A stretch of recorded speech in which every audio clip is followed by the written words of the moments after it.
All right, for editing our photos, we're going to go to the befunky.com website, and we'll go up to create, and we're going to use the photo editor.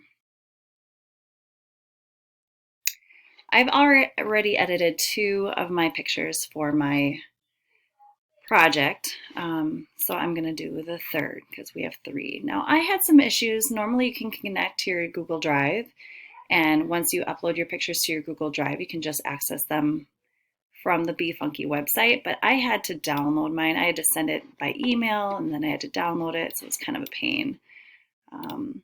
But I did find them.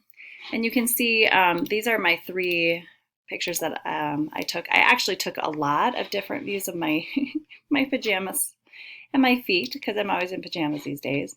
I took a lot of different angles of puzzle pieces in my face, but those were the 3 that I thought were the best. And so I just emailed those just to make it a little bit easier on myself.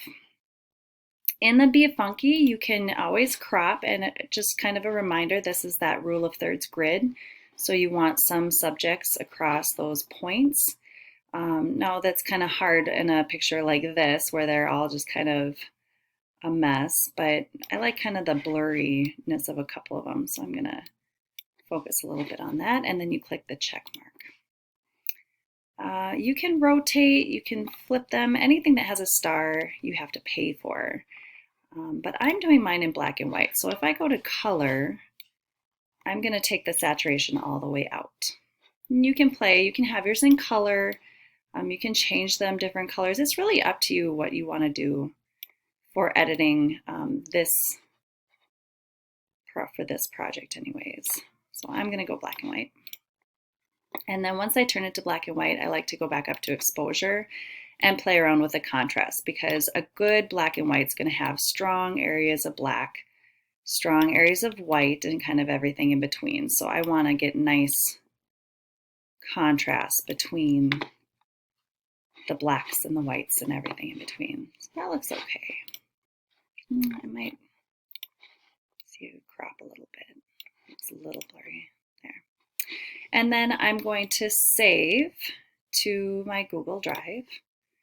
And I always retitle my edited pictures, so I keep the number so I know the original is 5236, and then I have the edited 5236. Always keep your original picture and identify your edited picture, because there will be many times you'll have to turn in both your original and your edited. And I made a triptych folder in my Google Drive, and that's where I'm putting my pictures. So that's just a little tutorial about editing in the befunky website.